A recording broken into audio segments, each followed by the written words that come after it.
Where were we? Sun up, Wisconsin. Good morning, world. Hope y'all are having a good day out there. Thank you so much for joining us. It's a new day, and we are here with a new show. Got James and Aliya. Hello. Hope y'all are having a great time out there. Thank you for joining us for our pilot episode of Sun Up, Wisconsin. It's going to be our new morning show that we're doing. And Aliya, I thought a great place to start would be explaining why are we doing this? Why are we putting more content out there for people? Why are we bugging them with this show? Because the world needs something good right now. And I think we're here to bring something good to Wisconsin Rapids. We want to make sure that people know what's going on in the community, whether it's something fun happening, whether it's events, whether it's our local nonprofit community doing something cool, the local government doing something cool. We just want to be a spot for you, another spot for you to come and learn about what's going on in our really, I believe, beautiful community.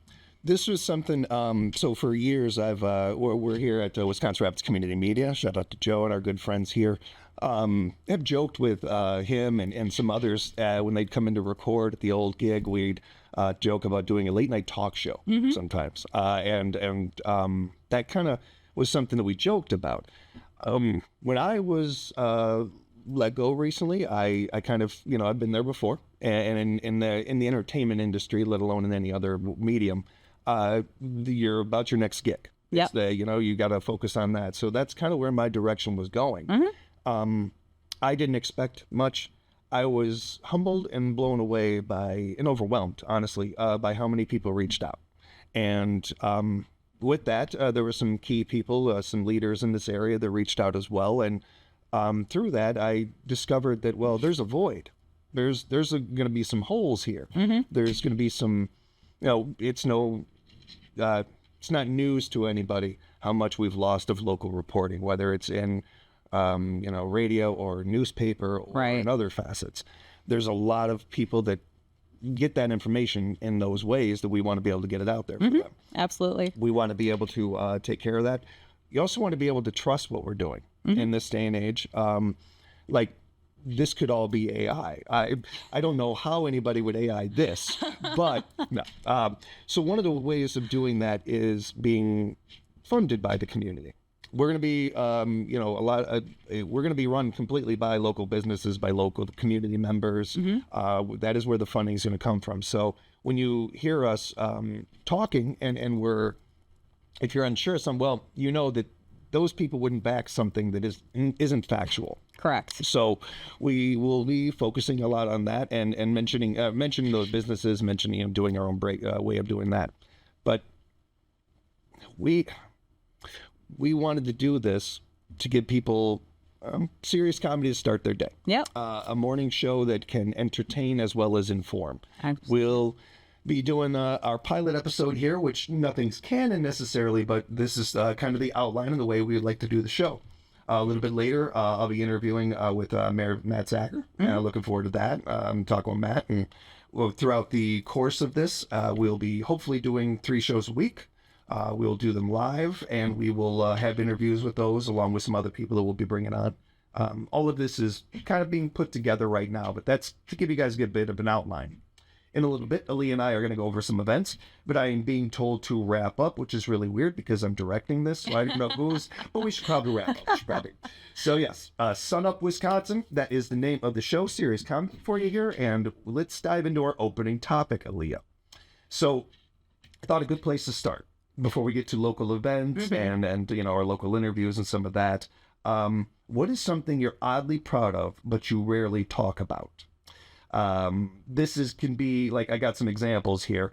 A toe dexterity was a popular answer. The best one was a person who said that their middle toe doesn't curl, or that they can curl like one of their toes, not the others, like that kind of Reading thing. that is painful because I just don't like the sound of that whatsoever. I was born with clown shoes for feet, like right out the gate. That's just the way I was born. And my toes are pretty dexterous. I don't know if I'm that good with them. There is a person that says, I have a GoPro video I posted in '08 that has 16 million views of me crashing my bike and breaking a rib. Oh my goodness. Very proud of this. She or he is very proud of this one. Their Wordle statistics is another one people are really proud of. This person's really proud of their sensitive nose. really good at I'm not, mine's all I can barely smell. Well, that could be a double-edged sword because you could smell something really good and be very happy that you're enjoying that more than the average bear next to you, or you could smell something really horrible and be suffering in silence, perhaps. I had a friend who she was really good at she could just pick up like a anything and know what it was in the woods. Like Just anything. yeah. And for her, she was kind of embarrassed about it. I always thought it was one of the coolest. Like, you can look at a plant and know exactly what it is. Yeah. I think that's one of the cooler kind of like flexes to me. That is pretty cool. I was trying to think of, what's something that I do that I'm oddly proud of. I'm very oddly proud of it. My kids absolutely hate me for it, but like I can come up with like a parody song in minutes. Like we'll just be listening to the radio and I'll start coming up with my own lyrics, but I'll be rhyming and making, I'm no Eminem by any means whatsoever, but I use my power for evil to annoy my children when they're annoying me in my car as well. So it's not a bad idea. And as a parent, you only have so many weapons. Right. You only have so many things you can. And if poetry is my weapon, then you know what? Punish me. Just too, as the kids get a little bit older, one of those main weapons you have is embarrassing them. Yeah. It is the threat of embarrassing them. Which once you get past that age, and they're like for me, my kids in their 20s and stuff, you start to realize like, well, who was really being hurt by that? I'm not sure. I look back at some of those. I'm not sure all of those are. There was another one here of somebody that said that they could sing the Mongolian national anthem by heart, but they've never been to Mongolia, don't know any Mongolian stuff. No, I have so many follow-up questions of that one. It doesn't seem like it accidentally happens. For me, the weird thing is I have a lot of songs bumping around in my brain from the year that I lived in Pakistan as a child. I have no idea what I'm singing when I'm singing them, but I know that they're harmless folk songs, but I can still sing them from memory like 30 plus years later. So that one I believe. I think that's very plausible. I don't know. Does being like the main resource for any Simpsons knowledge, does that count? I know I've joked about that a lot over the years. I cannot stress enough how much useless information of the Simpsons is up here. Well, it's like me and Matt Groening. Like we're the ones. We could go to trivia night and see if we win a whole ton of gift cards for like free meals, then your power will be for good. I need Jeopardy to just do a Simpsons theme or Simpsons theme Jeopardy. Something like that. Yeah, because otherwise I don't know if this information's ever going to be useful. I encourage people to in the comments and reach out to us. Let us know what you're oddly proud of. What are some of your odd things that you're proud of there? I am double jointed at my elbows. Ew. Everybody gets freaked out. Like, don't do it. Stop. When you're little, ooh, it is nerdy stuff. As you get older and older, that's another one of those things too, where it's like, yeah, that's cool. Yeah. You don't have to show me. Yeah. Oh, wow, great. But nobody wants to see it. Yeah. No. It does come in handy. It does. And I will say one of the first like real practical jokes I ever remember doing. Oh no. We moved into Glendale Heights in a little suburb, and we're there, and I'm just meeting. I'm horrible at making friends. I'm horrible at meeting people. Sure. So I'm in the same neighborhood as these kids, and we're playing, and all of a sudden, like, arm wrestling comes up. Oh. And this big kid, it wants to arm wrestle me because I'm me. Yeah. I'm skinny and all that. Yep. So he's arm wrestling me, and I think of this at the like, oh, I'm gonna lose anyway. Oh my I might as well make a joke out of this. And so I just let my elbow kind of extend and everything. Ah. That kid, I could still picture his face. Was he horrified? Shut up, it ran. Just ran. I'm not sure I saw him again. It's great. I'd pride. We love it. We want to hear more about it. Got one more for us here. This takes us to New Zealand. Now, I will say, and keep in mind, everybody, this is a pilot episode. Pilot episode, for those who don't know, none of this is canon. A lot of these things could change when we're actually doing our real episodes and everything. But for now, when it comes to this opening kind of monologue here, we'll be touching on more local stories going forward, a lot more of that. Mm-hmm. But I like to kind of bring stuff from around the world as well. Yeah. In part because it's so relatable and it shows us how much more we have in common than not. Yeah. And then there's New Zealand, which I love New Zealand. I think it's an amazing area. I've never been there, but always wanted to go. They have signs posted around New Zealand warning residents, don't. Just don't. Don't. Just don't. Pedestrian in Christchurch, New Zealand, was left scratching their head by a series of seemingly unofficial signs, messages including the area is slightly haunted, but manageable. What? So it's haunted. Who But gauges that? it's like Casper. It's like, it's not so bad. It's Slimer. yes, you don't mind, bug them, they don't bug you, kind of thing. So there's those signs, and then there were some signs posted in various locations around the city, saying just don't. That's all it says on the sign. Oh my goodness. No context. There's no nothing. Another one said this area is slightly haunted, but one sign caused concern among pedestrians. Walking speed limit 2.83 kilometers, so basically under 2 miles an hour. Yeah. The signs were created by artist Cameron Hunt as part of the Little Street Art Festival. Okay. The idea was, quote from Hunt here, the idea was to make signs that look official, but with completely absurd messages, therefore creating moments of confusion followed by little bursts of joy. Were they being filmed? Like, I wonder if these art installations had hidden cameras on them. Look like it, but No. a lot of other. I want to see people's reactions. Yeah. That reminds me, I have to tell the story real quick. Once upon a time, my mom took me to Dallas Fort Worth for spring break, and we went to a Ripley's Believe It or Not museum. And when the first thing that you saw when you walked in was this mirror, and it was telling you to do like stupid human tricks with your tongue, like if you can curl out your tongue, like that, and all that. So, we're all standing there in this mirror trying to do all these crazy, can we curl our tongue things. We go through the rest of the museum. At the very end of the museum, you walk into a dark room. It was a two-sided mirror so that anyone entering the museum is there making these stupid faces, and we're on the other side of the mirror laughing our butts off because not only you're laughing at the people, but you're laughing at how stupid you were like 35 minutes ago when you first entered the museum. So that's what that whole don't I love it reminds me of that.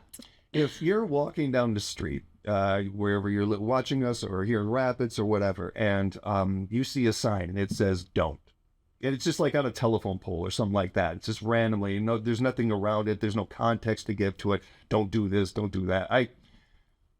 I don't know if there could be a sign that could get me to stare at it longer than that.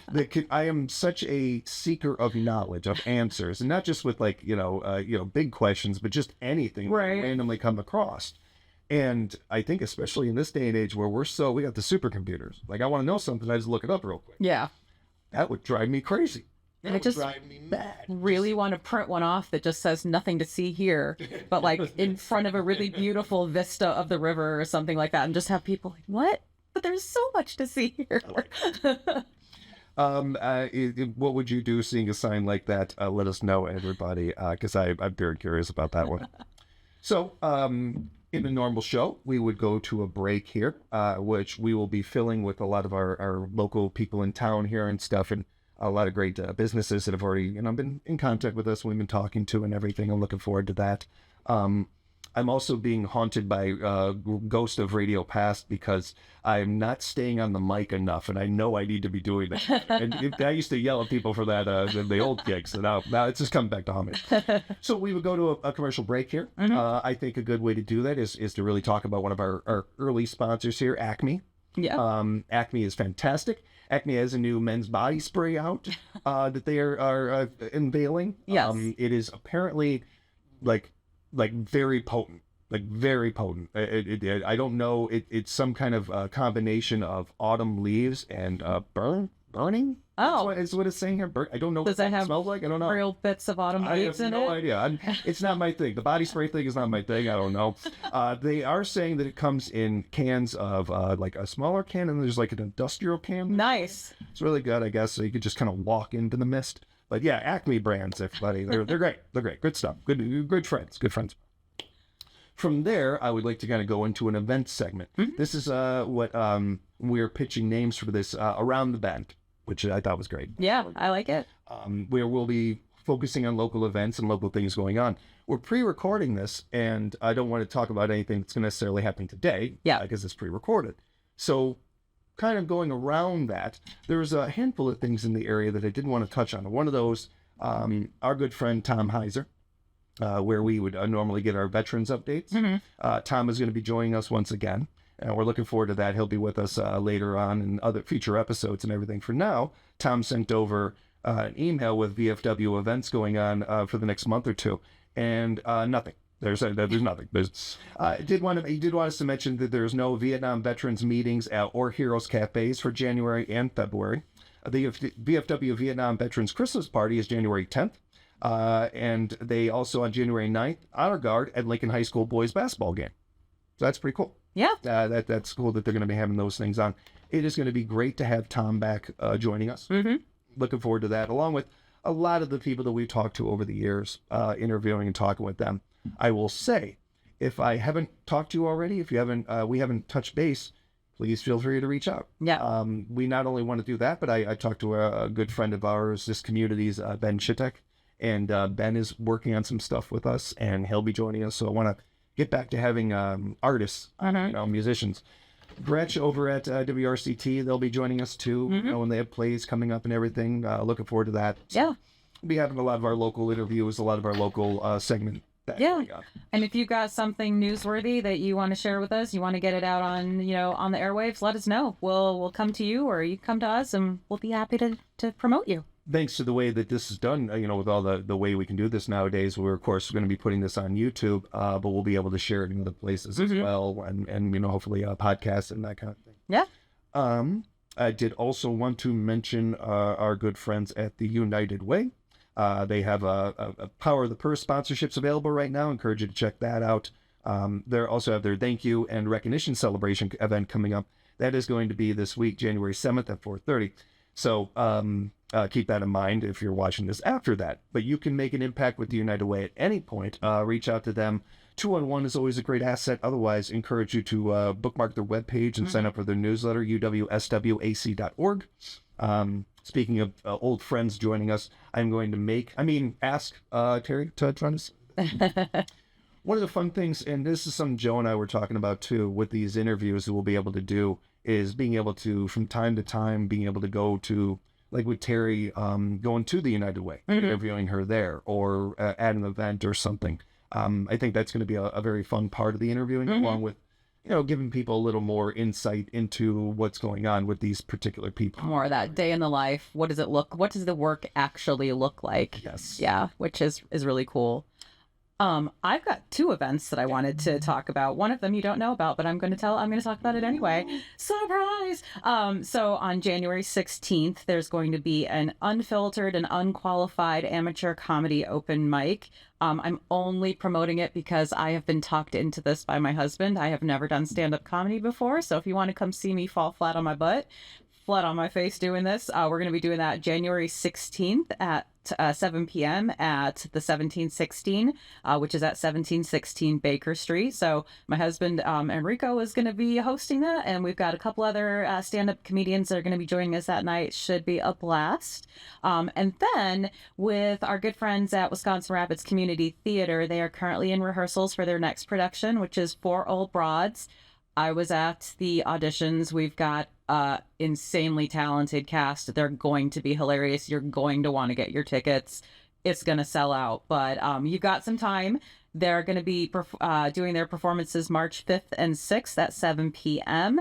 and then on March 7th at 2 p.m. And you can always purchase tickets at wrctheater.org. That's wrctheatre.org.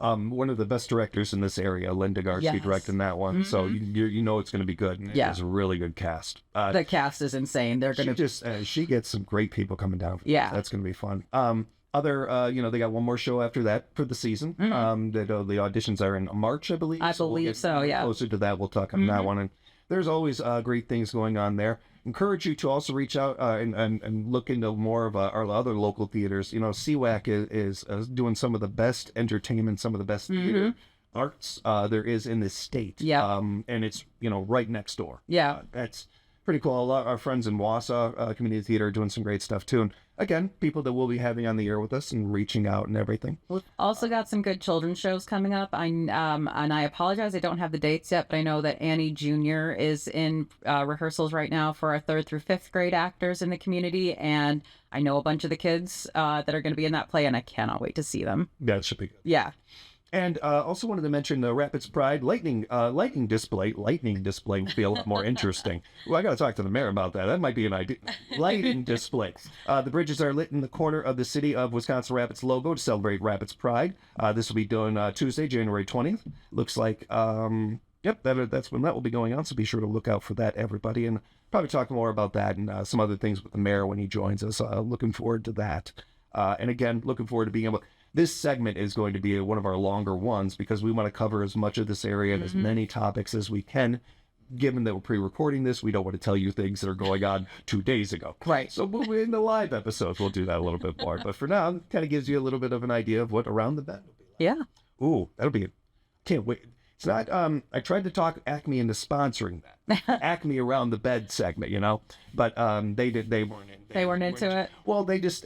you know, it's one of those things where they didn't want to overdo it. They didn't want to advertise everything. Sure. But anybody else out there, keep that in mind. I think that'll sound good.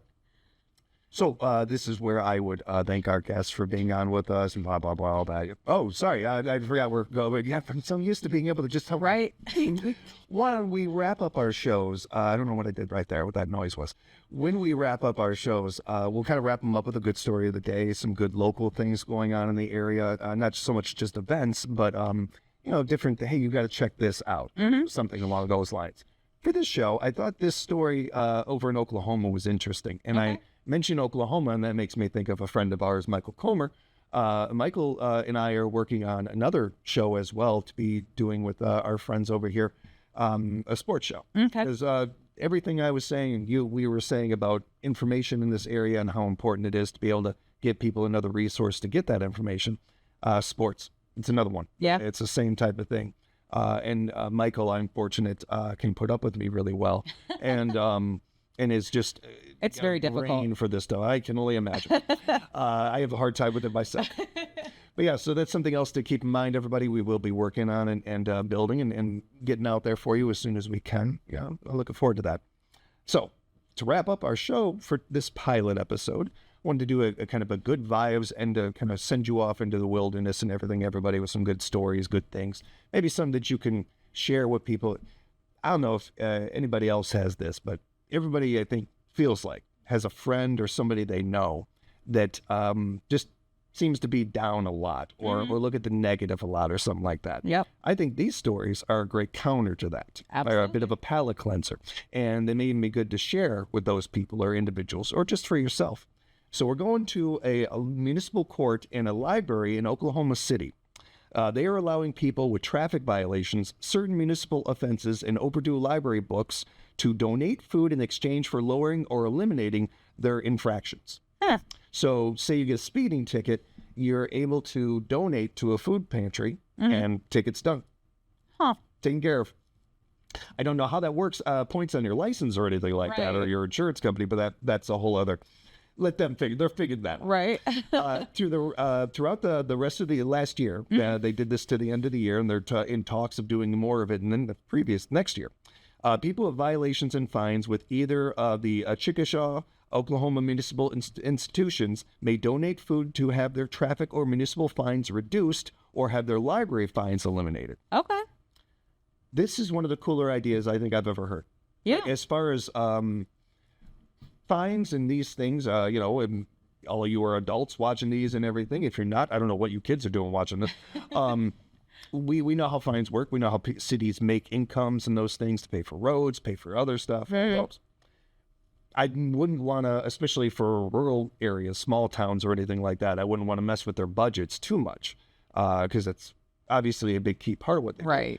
But man, if you could do this where we're helping out people in need while also, you know, we have to have laws, we have to have fines, these things. If we could have that along with the idea of also helping out, my mind immediately goes to hunger because that's one of the bigger things and bigger things to me. And they're kind of doing that with this. I think it's a great idea. It's a win-win kind of situation.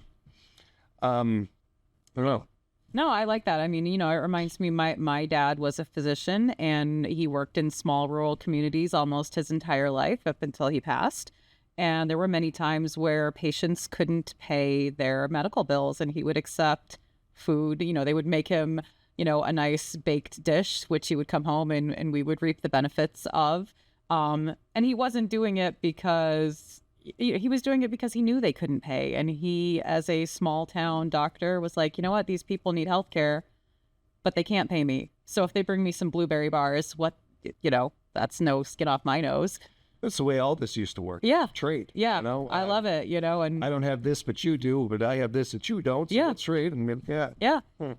The city officials noted that people with outstanding warrants are encouraged to participate without fear of arrest, and people with fines beyond $100 may be permitted to arrange a payment plan for additional remaining balances.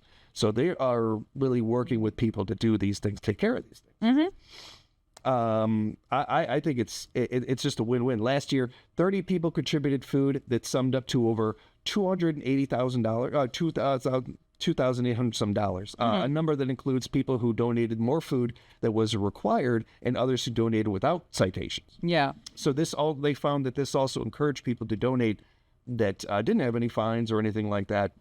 No, real statistics on if those people would have donated otherwise. Yeah. But it's pretty cool. But it's good when you think about the fact that, like, let's say, you got a DUI or OUI, whatever you call it, AWI, whatever they call it, and you've done something wrong, but your punishment shouldn't just be to pay fines and serve time.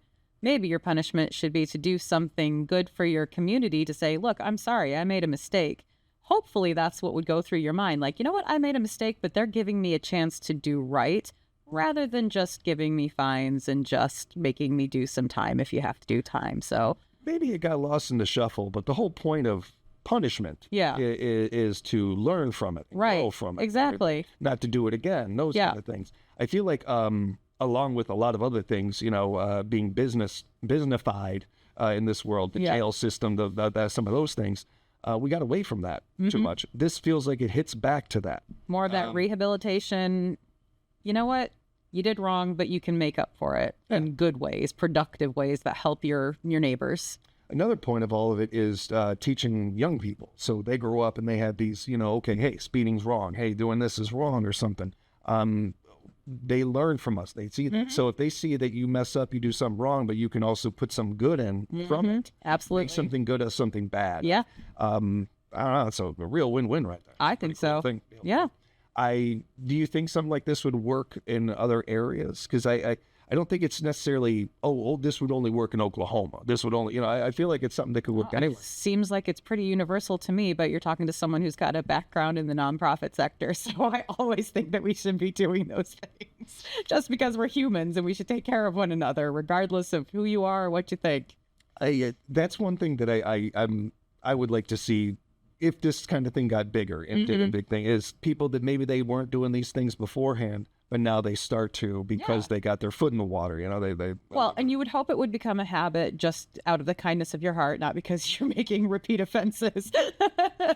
But you would get the person that's the only the only reason they're committing crimes. Yeah, it's just like I don't know. Like if you're a serial killer, no, this does not work. You're not going to redeem yourself. No. But you're going to need those. If you rear-ended someone, you should be able to make up for that in a nicer way. There's definitely going to be things that this is not going to work for. I do like the idea, though, of the person pitching it. Come on. I can make up for this. Right? How much food you want? An aquarium in Missouri announced the arrival of a new baby human. A woman went into labor last Wednesday at Wonders of Wildlife Aquarium in Springfield. The whole thing took about 4 minutes. Mom and baby were both fine. But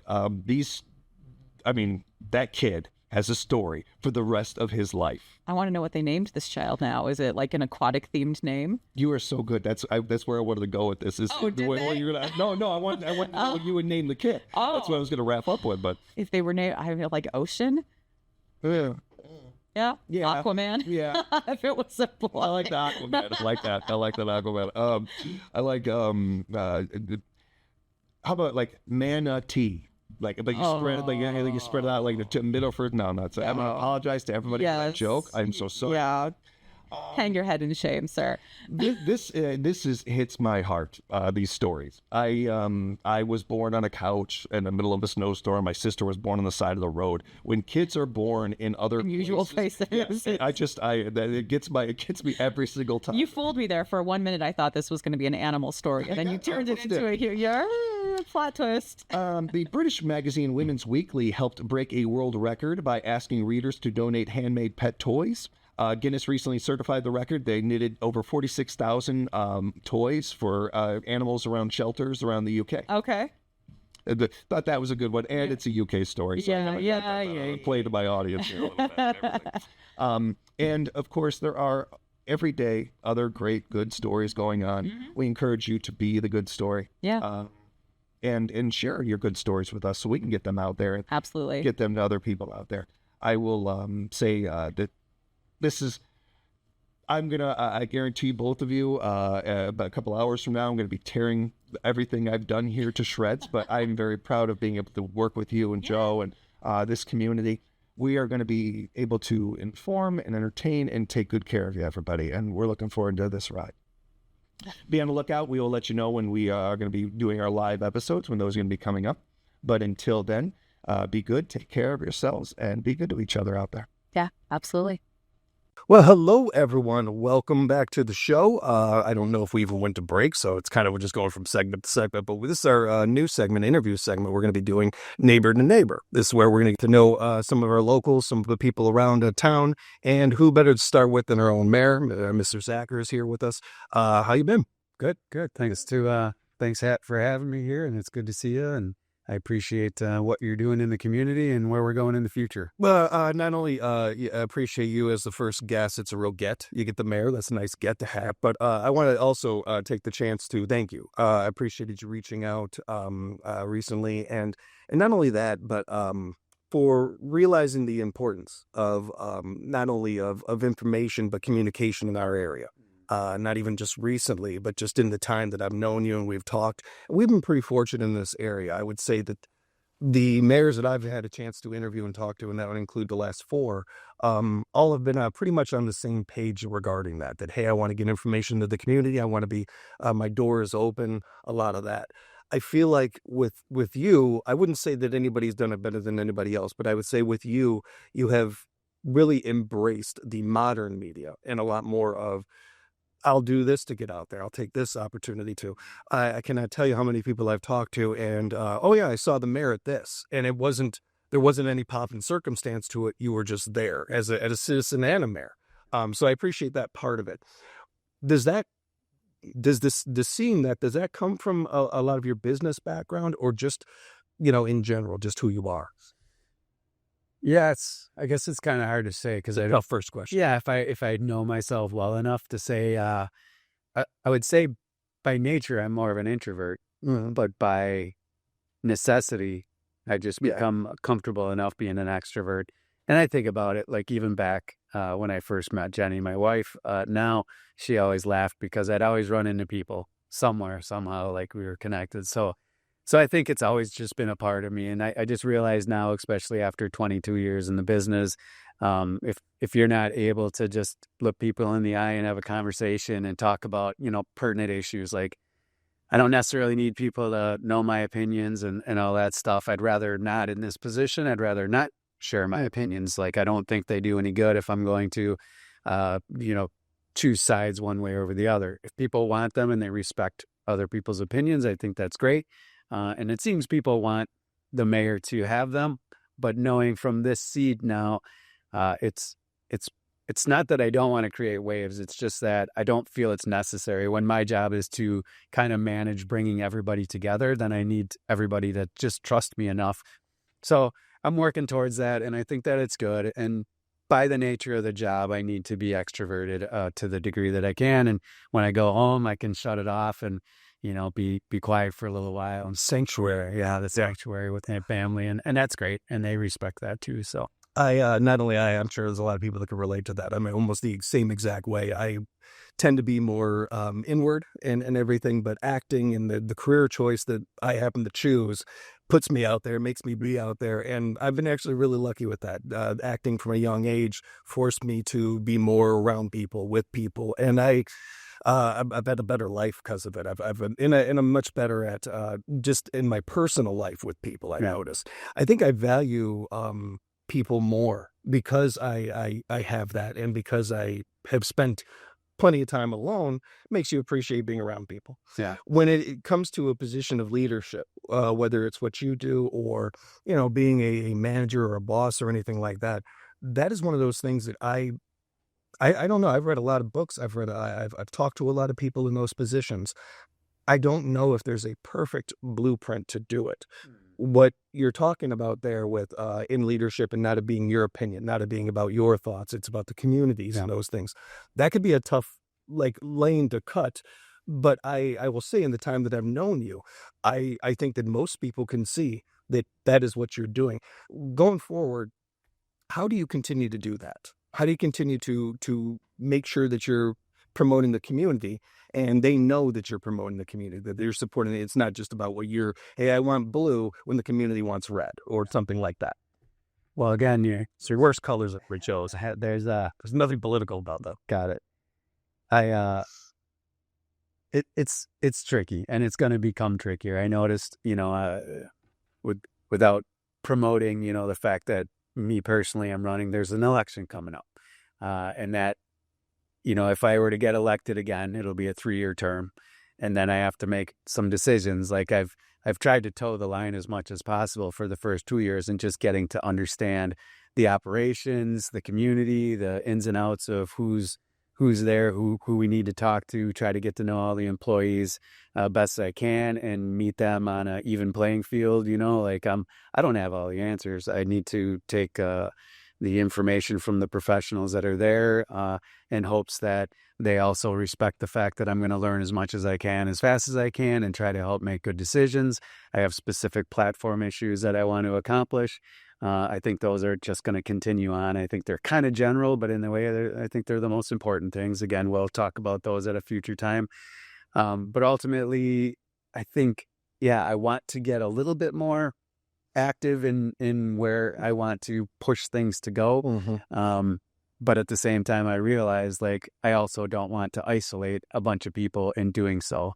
One of those things we'll probably talk about in this segment is going to be the solar array project, and that's one it's got people kind of taking one side or the other. And again, we can talk more about that, but I don't love the fact that I'm going to be, I could be possibly put in the middle of it if it's a 4-4 vote. Mm-hmm. And then I would have to split or break the tie.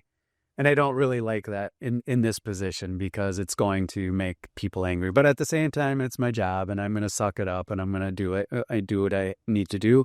But hopefully everybody understands that I'm making my decision based on all the information that I've gathered, all the reading, all the talking that I've done, because that's my job. So hopefully I have the most information and the best, and I try to share it with everybody. Try to make decisions not based on emotions and what I want personally, but what I think is going to be best for the future of the entire community. When it comes to, being that deciding factor or having to be that vote at times and everything, do you think there's a better way to be doing that? Because I've looked into this, I've thought about it, and we've talked about it before too, and I would love for that not to be the case. I agree with you that I don't think you or any mayor should be in that position for a lot of the things we just talked about. Yeah. But I don't know if there's a better scenario or a better way to do it, for at least right now. Yeah, I'm running into some of these issues. I guess, long story short, I do agree with you in the sense that if we had 9 aldermen, then we wouldn't have to have the mayor break the tie. And I do see the mayor, even at the council level, being a manager, a mediator, informer, get the information out there, let them make the decision. That's what the folks in the community have elected them to do. So I do agree with that. And we'll kind of see what road that takes, because I don't think that it's going to change. And I don't necessarily, like I said, if I have to do it, I have to do it. But I don't see the benefit in the long run in terms of having to pit the mayor against one side or over the other and how that plays out. So You mentioned the solar project. Let's get into that. And just updating anybody on the latest, City Council approved a letter of intent back in December. This allowed a proposal solar project to continue through the approval process, but it doesn't guarantee the project will be approved. Then, just this past Monday, discussion on the proposed solar project continued at the Planning Commission meeting. I wanted to start right there. How'd that go? I think everything, again, it's really tricky because you have very passionate people, a lot of opinions, and based a lot of times, I don't want to say it's all on emotions, but it's hard when you're trying to get all the information out for this specific project. I understand there's been bad deals in the past with solar panels for either individual residents that kind of got the shaft, although most of the people that I talk Situation has a lot of people, still on edge. yeah, most of the people I talk to, though, love their solar panels and they're making money off of it and they can see exactly what's happening. There's been some probably bigger projects that, again, either things went awry and it didn't go the way that it was planned from the beginning, what the contract said. I think there's a lot of times that you're paying off the solar project, and by the time you pay it off, you're 20 years in, and then you start making a little bit of money, and then things can go sideways. So I know that there's stories out there about it, but that's not what this is. And I get the tricky part of this is that we're WWLC, Department of Wisconsin Rapids, kind of autonomous though in terms of how they run their business, and the commission that's knows the most about that business. And so you kind of have to trust the professionals that we have in place to do that. And they all have the best intentions. And this is really about the simple fact, and I know this only goes so far, but it's a $100,000 investment to hook the solar array up to our distribution system, or WWLC's distribution system. Outside of that, over the next 30 years, they've put pen to paper and they've come up with the fact that they're going to save up to $17 million in 30 years. Like, that's not insignificant. And they're trying to say, like, they're trying to buffer the fact that our electrical demand and prices and generation are all going to increase by like twofold, like 3 times the amount of what we're doing right now. Again, I don't know anything about where AI is going to end up and if that really is just AI or if it's cryptocurrency and blockchain technology and all the things that are going to be coming in the future that we don't really understand right now. And it could be another AI or what did we call the .com bubble, and where that all ends up. But no matter what, something's going to emerge from the dust, and that's going to be part of the AI world that's just going to use a ton more energy than we have the capacity now. So one way or the other, we have to be a part of the future. We can't just sit here saying, I just want what I want right now in my sleepy town or however we want this to grow. Like, we need everything to grow in the community: electricity, industry, manufacturing, residents, people, families, money, economy. Like, it all has to grow, and we all have to be on board and willing to take some risks to make that happen. I've read the pros and cons on this, and not just for our area, but when I was living in California, this was a big topic. A friend of ours, a neighbor where I was living, he wanted to put up a solar panel, maybe the size of this table, maybe not even. I was out in California for about a year, went back there a couple of times. It was about 3 years before he actually got to put that up. Like, it took him that long with all the paperwork, it is just insane to try to get anything done out there. Yeah. But everybody wants it and everybody's trying to do it, but there's a lot of, red tape and a lot of those things. When it comes to what we're talking about here, for one, regardless of, and again, I've seen the positives and negatives and locally in that, when it comes to our area, our planet, like this, there is no kicking the can on this one. We got to get on this now. Like, solar power is vitally important. It's something that's one of the things that is going to help keep our planet healthy around. It is something that is about bigger than us. It's bigger than you, me, any local person in this community. Like, when we're talking about something like this, it reminds me a little bit of that bad driver on the road. We have all run into this, and this isn't a Rapids thing. This is a U.S. A world driving thing, where there seems like, man, that guy thinks he's the only person on the road. Like, the road was just built for him. Like, we've all run into that. That's what I'm seeing with this. Yeah. Because I empathize with anybody that's view is disturbed or that is worried about wildlife. I love animals. I love the wildlife. I don't want anything to happen in nature. The last thing I want is anybody's anything to happen in that regard or anything. But this is bigger than us. Yeah. The numbers that you just said right away should immediately bring people to the table. Should immediately bring people to at least understand that this is something we got to discuss. Our area is much better off than some areas in this state, but it isn't like we're printing money. It isn't like we are just like everybody around here that has a job that wants one. There's plenty of need that needs to be done, and this is one of those things that we can do to help with that. Yeah. I don't honestly have an opinion one way or the other on this one, and I don't live in the area of where it's going, just for journalistic, integrity and everything to put that out there. But I do care about this area. I do care about the livelihood and the future of this area. Right. And when it comes to that, we got to think not only about this, we got to think about other projects like that. Right. When I was a kid, I almost feel like I didn't know what the sky looked like in Chicago because of all the light pollution and some of those things and everything. When we move out here, I'm told I'm going to see the sky. I'm going to see, country and everything. So when I'm living in Rome, when I first move out here, I am seeing constellations I've literally never seen before. Right. And I immediately get it. Like right there, I get it. Nature, country, all of that. I love it. Then in Rapids, Nakusa, certain areas, I couldn't see the sky as well because of paper mills and some of those things. We've gotten away from some of that. Yeah. Where we're going is a different direction, where you can see the sky at night, where you can do different things. There is a need for an economic, influx here. We need an injection here. And this is one of the ways of doing that. I don't think it's the only way. And I'm not saying that this is the right way even. But I do think that some of the pushback I've seen seems very, if I'm being blunt, selfish. If I'm just being blunt, and I don't begrudge anybody that. You earn that land. You paid for that land. That's your land. That's your house. You deserve to care about that. I don't begrudge that. Yeah. I've never been a homeowner, so I'm not even going to pretend to act like I know what that is. But I will say that I have been a neighbor. I have lived in homes before, and I know that, this plot of land is mine, but it's bigger than me. Right. I got to worry about that guy and this person over there. And that's what this project is to me, is so much about, Right. is about the future of this area, is impacting this area, not only on an environmental level, but an economic level.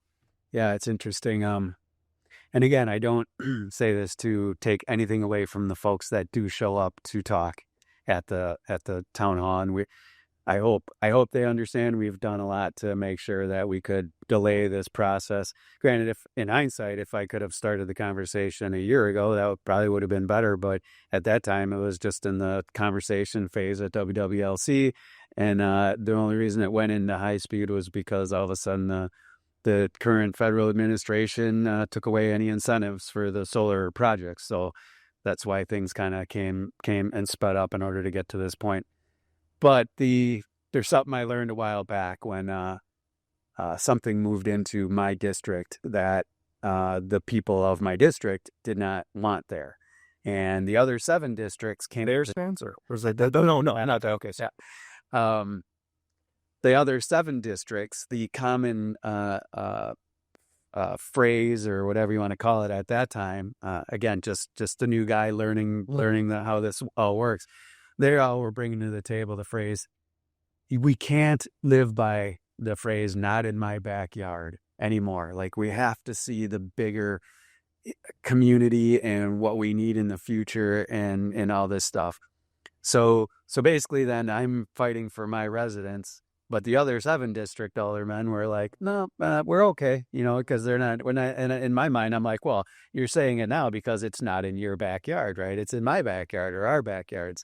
Anyways, so you get the people to the table that are immediately impacted by that, but you have 19,000 people in the city limits, 42,000 people in the surrounding area. I do take all of their thoughts into consideration, or at least I try to when I try to make decisions on a bigger level. And really, WWLC serves way more people than that too, than just the residents here. So it is a bigger impact than just the people who have been walking their dog on that land, or are able to look at the trees from their porch and this and that. But again, part of the whole government thing that I'm fighting for is to say the least amount of government intrusion, the better. Like from a residential business perspective, don't tell me what to do with my private property. Yeah. So therefore, it's kind of interesting the amount of people that think they have the ability to tell the municipal corporation what they can do with their property, or WWLC what they can do with their property. Again, I respect it, but it's not the end of the conversation. And when they say you're not listening to the people, well, there's like 42,000 people that we need to be talking to. And I've found over the last 4 or 5 years that most of them are silent, and they come out to vote, and that's when they express their opinions through who they vote and hire, and let them do the talking and voting for them, and they respect that. So that being said, we're at this position where, yes, we respect everybody who's going to be impacted. I think the plan that's been brought forth by WWLC is a very good plan, to have a 25-acre solar array within the city, but not be able to see it, but actually have the, $17 million impact on the community. This is the other part of this to me too. It feels like, and again, I've done my homework on this one, that the company has done everything that they can to make this to where, I don't know what more they could do as far as, hey, we're putting it here. Hey, we're making it this size. We're trying to make sure nobody sees it. We're not going to talk about it on Sundays. I don't know. I mean, they've done so many different things that they can try to do to try to make this fit. Yeah. Everybody's little ache and concern. You use public roads. You have a garbage and recycling pickup. Like we work together as a community, as neighbors. Yes, that's your land. Yes, you deserve to do what you want with it. If you want to put that funny, sign up or whatever and everything. I was thinking of the lady bending over or whatever, those ones that they used to have in front, or any kind of thing like that. But at the end of the day, you're paying taxes and you're a part of this community. And that means that you share this community. So it isn't just about you and your land or your view. It's about everybody's. And if you don't like that, I don't know. Find a cave. This isn't you got to be an adult at some point. I'm sorry. But I am very empathetic to others. I very much understand that I don't know certain angles of what it's like to spend 30, 40 years in one place and have that view and have that disturbed or something. I don't want to make light of that. And I will say that I've done a lot of research on the environmental impact of these things. Yeah. And there's even more I could probably do on that. Right. That said, this is something, if you're living in it, if you're a part of a community, it's bigger than you. Yeah. And I would like people to think of that part of it than just their view from their porch. Yeah. Yeah, it's interesting, but my point in the whole like mayor being a part of the voting thing is saying I don't really have skin in the game. Like I don't really want a vote like this to come down to me, because then they're going to look at it and say the mayor did this or whatever, And in the end, what I'm saying is I'd rather have 9 aldermen vote on it. Whatever the vote is, it is, because there's all sorts of other things in the skew that are coming, and we just keep moving forward. So we put one in, we move forward. We don't put one in, we move forward. Everything's going to be fine. The only other thing I'll throw in there that I find very promising, if the aldermen do choose to move this forward, is that this is behind the meter electricity. Meaning we're not putting anything out to the grid. So we're not sending electricity down to Milwaukee or Madison or Chicago and then getting some money back for it. Where actually it's like basically if you have a solar panel in your yard and that electricity is going through the inversion process to come into your house and running your refrigerators and lights and all that stuff, you're creating your own electricity. That's what we're doing with this electricity. It's behind the meter, so it's our electricity. It stays in our distribution system that WWLC owns. So therefore, we're bringing in less electricity from the grid that we have to pay full price for. So that's where the amount of savings comes in, as well as the transportation of that electricity from wherever it's coming from, whether it's Mosinee or the generation facilities. And that's a whole other conversation, is talking about we're generating electricity now in our community for our community. What comes next? If we're going to need more electricity, what does that look like? We're going to have conversations about AI database facilities at some point in time. And I know that's going to be controversial too. So, but again, we are part of the future. We can't sit in the past and hope for the best. Like we do have to participate so that the future of this community has a chance. I know it's been a while since we've hung out and everything, but we still got that chemistry. That was where I wanted to wrap up with the solar project, was the energy and where that's going and how that's funneling, the income that can be made from that. Honestly, when I was reading up on it over the weekend and stuff, one of the things that like just popped in my head right away was the new jail. And, so much of well, especially in the early day, and I shouldn't say early days, but in my early running into it, and I'd say in the last 10 years or whatever, of people bringing up, hey, we need a new jail, some of that, and talking with Lance or Sheriff Becker or anybody else about it. One of the first things that would come up is, well, we're going to save some money if we do this. We're sending inmates to, so-and-so and a lot of that. So that was a good selling point of that. I feel like there's a similar selling point in this, where this energy is staying here. This energy we're using a lot of those things. This isn't something that there's an opportunity, like as you just said, there's an opportunity there even eventually to maybe make some income from that. And then of course that's on top of the savings that you're already making through solar energy. Yeah. Yeah, I don't know. I by the way, when this airs, I want like 50 cents from solar. Like, I don't know who in solar, I just want them to give me 50 cents. I just, because I think that it's important. I think that it's one of those things that regardless of what happens with this project, it goes forward or not, I really hope locals, I really hope individuals in this community are learning about solar power, are learning about why this is such a needed resource. There's a lot of ugly noise out there with people that have agendas when it comes to solar or wind power or a lot of these things. There is only so many dinosaur bones, man. There's only so much gasoline. And I don't know about anybody else, but I am really sick and tired of leaning on one resource for energy, one resource for these things. The future of our world, not just our country, not even just our state. The future of our world depends on finding other energy resources and ones that don't just tap into killing our planet or taking out of our planet or anything. It's important. Pretty amazing when you say you're harnessing the power of the sun. Yeah, you're Superman. Into an Superman system grid and putting it into people's houses. It's pretty awesome. How is the winter going budget wise? How are things as far as it doesn't seem like we've had to use our plows as much. Some of that so far. I'm knocking on wood right now. I shouldn't even bring this up in midwinter, but we've had 2 good storms, which always take a bit of a time to clean up. But everybody's working hard to make that happen. Again, we got a great crew at the streets department and taking that burden on. They're there, through the middle of the night to make sure we're up and running the next day. I don't know if people fully understand that. They kind of take it for granted, like it magically goes away. But you have people that, are on call to get up, get in these big rigs and with big plows and anything can happen. And we're trusting them with our mailboxes, with our gutters, our streets to try to keep that safe while getting the snow off. Like, it's a big undertaking, and I think we should all kind of just take a moment to pause and say these guys are some pretty special people to make all this happen for us, and we appreciate that. The budget-wise, it's the smaller storms that kind of, like the 1-2 inchers that we seem to have, pop-up storms, more so than we've had in previous years. And if we're out there scraping, those are ones that kind of take up some of that money that you don't expect to, whether it's overtime money or salt money. I think the last years we've had some excess at the end of the winter. So I think we've saved a little bit of money that way. I think the budget is fine, and Paul Vollert will let me know if there's anything that's happening that's out of the ordinary that we'll have to prepare for. But they're doing a great job. With what you're saying there about the winter.